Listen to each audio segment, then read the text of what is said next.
ముందుగా ఇంత ఓపిక్గా ఇంత సేపు ఉన్నారంటే ఒక సమోసా మీద చాలా మెచ్చుకోవాలి. సో అందుకని ఎందుకు అంటే ఈ సమోసాలు 1000 కాదు 1,00,000 తిన్నా మన స్వేచ్ఛకు సమానం కాదని. అందువల్ల ఇక్కడ ఇప్పుడు నేను ఇంతకుముందు పృథ్వీతో కూడా అన్నాను, ఇక్కడ చాలామంది చాలా విషయాలు మాట్లాడారు. బహుశా అన్ని విషయాలతో అందరూ ఏకీభవించారు. కానీ నాగరిక ప్రజాస్వామిక సమాజానికి ఉండాల్సిన లక్షణం ఏంటంటే ఏ అభిప్రాయాలు ఉన్న వాళ్ళైనా ఒక వేదిక మీద ఉండి మాట్లాడగలగాలి.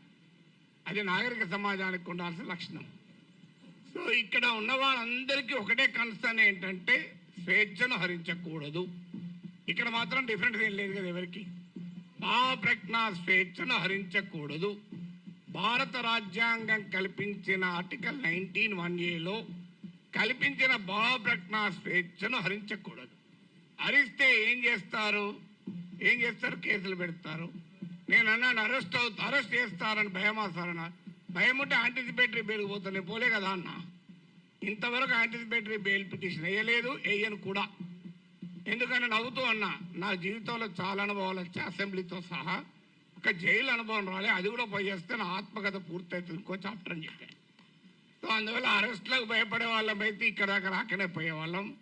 నేను 30 ఏళ్ల వయసులో యూనివర్సిటీలో అసిస్టెంట్ ప్రొఫెసర్గా ఉన్నప్పుడు Times of India group daily the ఇండిపెండెంట్కు ఒక ఆర్టికల్ రాశారు. అప్పుడు ముఖ్యమంత్రి నెదురుమల్లి జనార్దన్ రెడ్డి పైన glad to see him go అని రాశారు.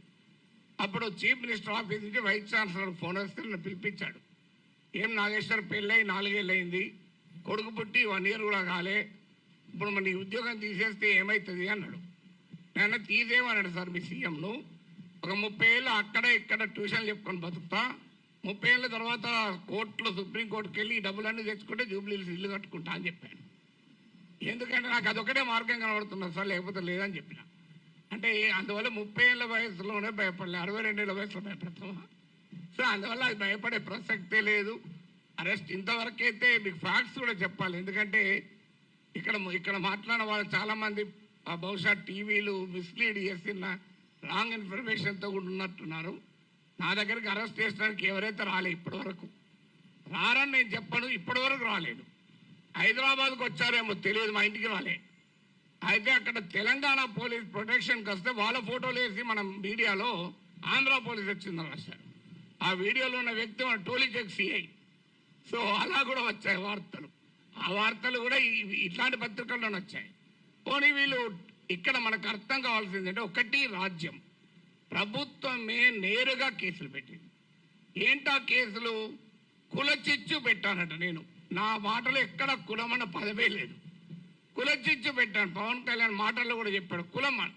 అసలు నేను ఎక్కడ కులం తీసానో నాకు ఇప్పటికీ అర్థం కాలే. ఇప్పుడు ఒక అంశం వచ్చినప్పుడు అనేక మంది భిన్నమైన అభిప్రాయాలు ఉన్నవారు ఆ అంశాన్ని వరకు సమర్థిస్తుంటారు. అది ఏ కులం వాళ్ళైనా కావచ్చు, ఏ ప్రాంతం వాళ్ళైనా కావచ్చు, ఏ రాజకీయ భావాలు ఉన్న వాళ్ళైనా కావచ్చు. ఇప్పుడు దీన్ని మైక్ అనాలి.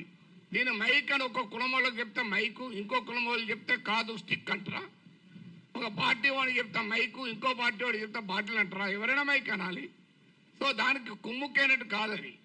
తర్వాత ప్రాంతం అని కూడా తీశాడు పవన్ కళ్యాణ్. ప్రాంతం అని తీస్తే ఎవరు తీశారు ప్రాంతం?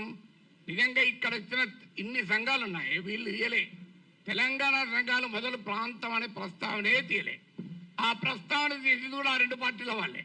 నువ్వు తెలంగాణ వాడివి, ఆంధ్రప్రదేశ్ రాజకీయాల గురించి ఎట్లా మాట్లాడుతావు? అయ్యమ్మ నేను అమెరికా వాడిని, అక్కడ ఓటర్నా, ఆడ మాట్లాడుతున్నా కదా. ఇరాన్ పైన మాట్లాడుతున్నా, ఇరాన్ ఓటర్నా?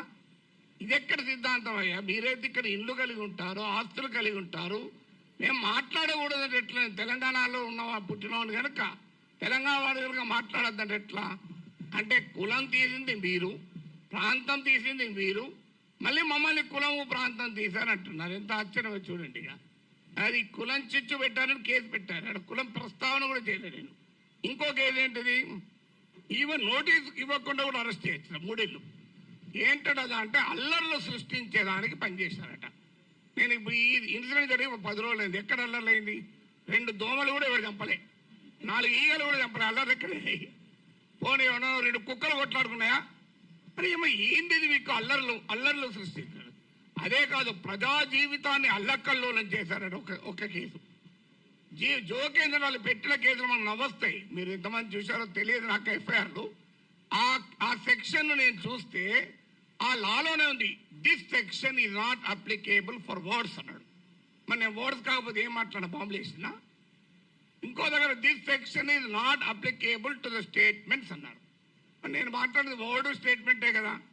అంటే అప్లికేబుల్ కాదని చట్టంలో ఉన్న కేసు పెట్టారు. ఇక చూడండి, ఇక్కడ మనకు అర్థం కావాల్సింది అంటే చాలా మంది మిత్రులు మాట్లాడారు, నేను మాట్లాడిన అంశం అసలు ఇష్యూనే కాదు, అది ఇష్యూనే కాదు. నన్ను కులం అన్నారు. ఇప్పుడు ఇంతకుముందు విమలక్క గారు చెప్పారు, నేను ఏ కులంలో పుట్టాలనే హక్కు నాకుంటే, అది అవకాశం నాకుంటే అది నేను డిసైడ్ చేసుకుంటుంది. ఎక్కడో చూడ పుట్టిన తర్వాత ఎక్కడున్నాం అనేది పాయింట్ కదా. చిన్నప్పటి నుంచి అణగారిన కులాల కొరకే పనిచేశాను తప్ప అణగారిన జాతుల కొరకు వర్గాల కొరకే మాట్లాడాను. ఇక్కడ కాదు, ప్రపంచంలో ఎక్కడ అణిచివేతుంటే అక్కడ మాట్లాడాం. ఇక్కడ కాదు, ఏ వెనుజులాలో నా కులం ఉందా, నా ప్రాంతం ఉందా? వెనుజులాలో అణచివేత గురించి, క్యూబాలో అణచివేత గురించి మాట్లాడాం, కొలంబియాలో మాట్లాడాం. అక్కడ ఎవరి కులాలు ఉన్నాయి, ఎవరు ఏమున్నాయో మాకు. సో ఎక్కడ అణచివేత ఉంటుంటే అక్కడ మాట్లాడతాం. సో అందువల్ల ఇక్కడ అసలు విషయం ఏంటి అంటే, ఇంతకుముందు చెప్పారు మన మిత్రుడు రఘు చెప్పాడు, అసలు విషయం ఈ ఇష్యూనే కాదు. ఇష్యూ ఏంటి? ఆంధ్రప్రదేశ్కు విశాఖపట్నానికి రైల్వే జోన్ ఇచ్చాడు. ఆ ఇచ్చినట్టే ఇచ్చి ఆదాయం వచ్చే కిరండాల్ కోరాపుట్ లైన్ తీసేసి ఇచ్చారు. ఆ లైన్ను ఒరిస్సాకు పంపించారు. ఆంధ్రప్రదేశ్లో ఒక్క రాజకీయ పార్టీ అడగదు. నా పైన గంట సేపు డిబేట్ పెట్టే టీవీ ఛానల్ కూడా అడగవు. విచిత్రం ఏంటంటే, అయ్యా మరి ఈ రైల్వే జోన్ ఇచ్చారు, ఆదాయాన్ని ఇచ్చేదాన్ని తీసుకువెళ్ళి ఒరిస్సాలో కలిపారు, ఇది అన్యాయం కదా అని ఒక్కరు అడగలే. నాగేశ్వర్ పైన 1 అవర్ డిబేట్ పెట్టిన వాళ్ళకు ఆంధ్రప్రదేశ్ ప్రజల కోసం అవసరమైన ఈ ఒక్క టాపిక్ మీద ఎందుకు డిబేట్ పెట్టరు? ఆన్సర్ లేదు. ఇక మీకు మచిలీపట్నం పామర్రు ప్రాంతంలో మీకు విలువైనటువంటి ఆయిల్ అండ్ గ్యాస్ నిక్షేపాల్ని ఓఎన్జీసీ కనుగొంటే అత్యంత చరిత్ర జరిగిన దుర్మార్గ చరిత్ర గల వేదాంతకి ఇచ్చేశారు. తూత్కుడిలో ప్రజల్ని చంపినటువంటి వేదాంతకి ఇచ్చారు. ఇది ఆంధ్రప్రదేశ్లో ఏ ప్రధాన పార్టీలు రెండూ అడగలే. ఇక్కడ నా మీద డిబేట్ పెట్టిన టీవీ వాళ్ళు అడగలే. విచిత్రం ఏదంటే, కానీ నేను అడిగాను, అది కోపం ఏంటంటే ఇలాంటి ఉదాహరణ 100 చెప్పగలుగుతాను. అందువల్ల పబ్లిక్ గా క్వశ్చన్ చేయకూడదు.